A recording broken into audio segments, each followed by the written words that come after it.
All right, welcome to halftime, everybody. I apologize, we don't have any audio, any commentary for today's game, but did want to do something special. My name is Ken Trundle. I'm the Sports Information Director at Dominican University. And joining me here for a halftime interview today is freshman standout Tim Robertson. Tim is in the middle of a very successful freshman season, averaging close to 14 points a game, better than 5 rebounds per game. And I just wanted to take this opportunity to sit down with Tim and kind of pick his brain a little bit about how his season's going. Tim, first question I have for you, just how did you explain to everybody how you came to choose Dominican? Well, coming to Dominican was a very amazing experience for me. Seeing that during my senior year as a high school student, I didn't have any basketball looks for recruiting. I was basically going to go to college just for school. I wasn't going to play any sports. I was going to go to Ball State and, start my college career from there. But surprisingly, like around the first playoff game in my high school season, Oberlin came and saw me. But that didn't work out too well because I didn't end up getting accepted, which I don't know how because in high school I had a good GPA. But so then that didn't work out for me. And then I started being pursued by Knox, and then that's when Coach White called me. So I was being recruited by Knox and Dominican around the same time.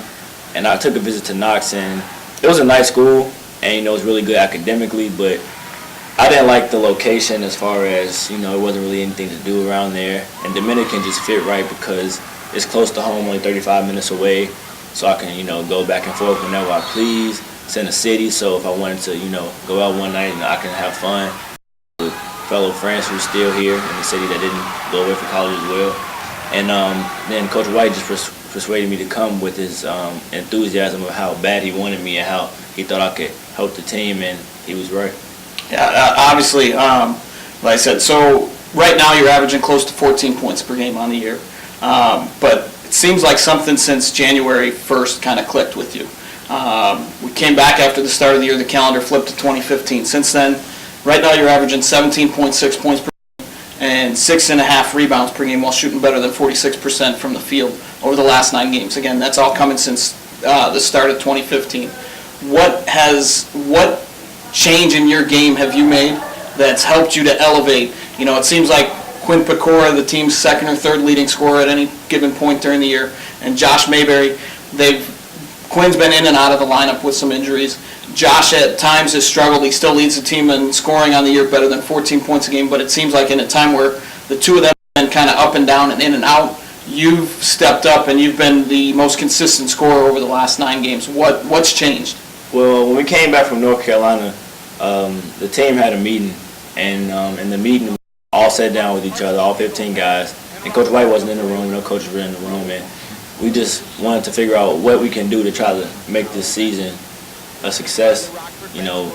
Coming off of before the calendar flip, we only won 1 game, and we didn't want to be remembered, as just a team that won 1 game. I had to think to myself, what can I do personally to help the team get better?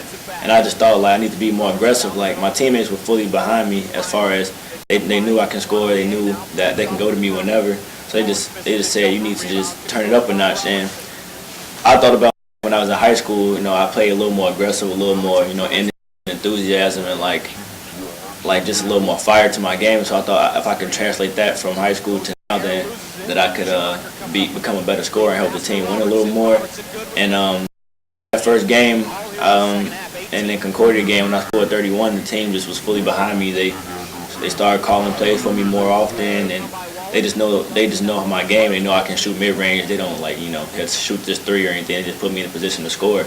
And if you put me in a position to score, then they know that I would finish, most of the time. And I've just been trying to translate through the last, 9 games, just trying to finish the season as strong as possible.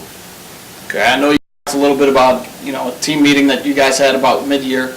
You talked about how at that point you were sitting on 1 win. Since then, you've got 1 more. You're at 2. I know from a team standpoint, probably not the success you envisioned. But, from an individual standpoint, you graduated from Hales. You're sitting there. You're going to Dominican. What is your freshman season right now living up to the expectations? Could you have imagined that you'd be the second leading scorer on the team? Could you imagine that you're going through a stretch where you're scoring better than 17 points a game? Is this what it would be? Honestly, no. I thought that I didn't be starting. I didn't think that I would be having the success that I'm having so early in my college career. I was expecting to come to Dominican, maybe come off the bench, just support the team that way as a bench player, help bring energy off the bench, not so much as a go-to guy and stuff like that. So I didn't envision. I was working hard over the summer. Me and my trainer, we was working really hard, almost on a daily basis. Weight room, because I gained about 20 pounds this summer, because I was even slimmer than I am now, which is saying a lot. So I mean, it was just about just putting in the work, I guess. I never expected that I would be here though. Okay. I approached Coach White shortly after the Concordia game. That was a road game. I was sitting in the stands, which I don't often get to do. Different perspective from me to sit in the stands versus sitting at the stat table or sitting up on the track doing play. But I was just kind of scrolling through my Twitter feed. Came across a tweet that from me to see it as coming from a freshman showed great signs of maturity and leadership. I'm just going to read the tweet real quick, but basically it said, regardless of what our record says, I'll ride for each and every one of these guys any day of the week. To me that shows how much passion you have for your teammates, the care and respect you have for all of them. What exactly is it about this team that makes this team and your teammates, that relationship you guys have, special? Well, this team is different than any other team I've been on, as far as we're losing a lot this year, and no one has expected this to happen. We're a young team, one senior, but none of us came here to be a losing team. With that being said, all 15 guys still come to work every day. We work hard. We have fun with each other. No one's like, a bad egg in the team. We just fight for each other. We went to North Carolina. That really opened up eyes too, because you get to sleep with those guys. You eat with those guys every day. You go to sleep with those guys every day. So you just get to see everybody as themselves. And like everybody on this team is special in their own way. Like everybody accepts their role. No one's mad at who's taking shots, who's playing, not playing. The bench players, they always have my back, encouraging me. I'm always encouraging them as far as how they play in practice, because that can earn them a spot on the floor as well. So it's just about we all like are behind each other. We all have each other's backs. I really appreciate what the guys have put me through as a freshman. They like really encouraged me to become start averaging 17.6 points a game. Like they've been the reason that I've been able to do that, because they encouraged me so much. I'm going to throw you a curveball. I know I did have some questions prepared for you. I'm kind of going to go a little bit off the cuff here, but we've talked about it a little bit, where you guys are at as a team. 4 or 5 games left in the season. Another thing I talked to Coach White about recently, one of the things I've always admired about his teams is no matter where they're at, whether it was a year that they won 17 games or a year that they've won 4 or 5 games, they always play till the end. They fight every game.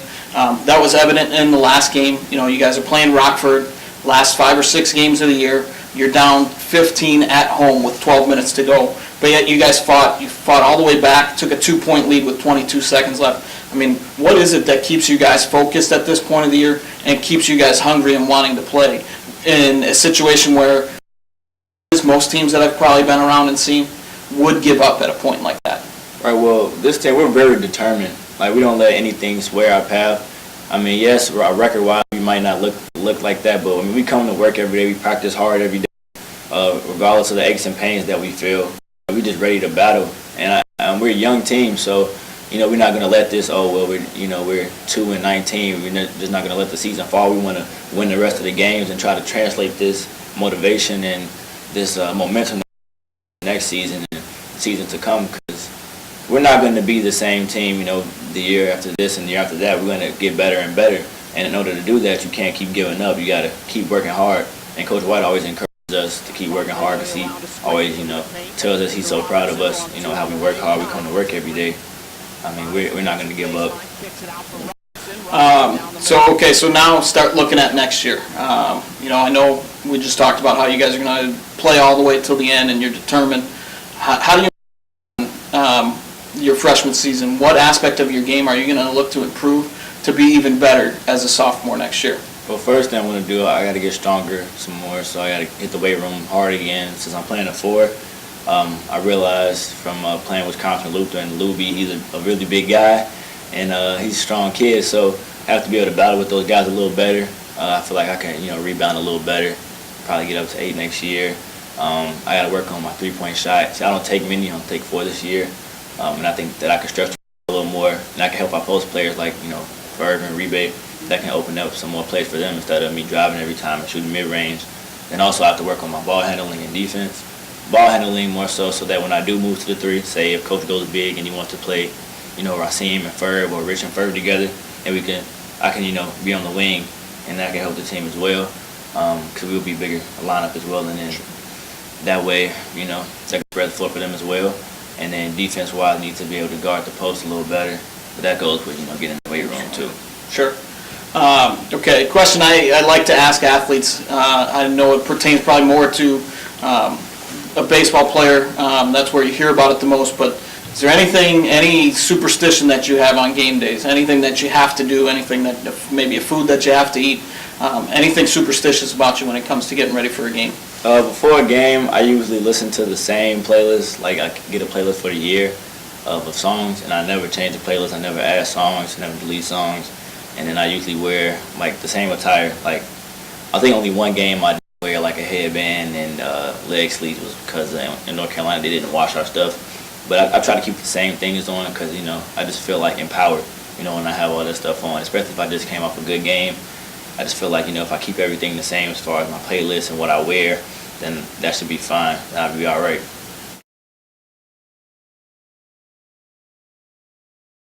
All right, so you talked a little bit about your playlist that you listen to every game, so that leads me into kind of our wrap-up segment here. I'm going to ask you a series of 5 questions, some quick hitters. It's an either this or that, so you tell me which one comes to your mind. So keeping with the music theme, Tupac or Biggie? Tupac. All right, Durant or Westbrook? Durant. Superman or Batman? Superman. Pizza or pasta? Pizza. All right, and are you a Mac or a PC guy? PC. All right, well, thanks for joining us, Tim. Hopefully right now you're having a good game. Like I said, we're taping this on Friday right before the game, but it's going to air during halftime. So hopefully you're having a good game right now, and hopefully the Stars can bring it through in the second half. Yeah, hopefully. Thanks, Tim.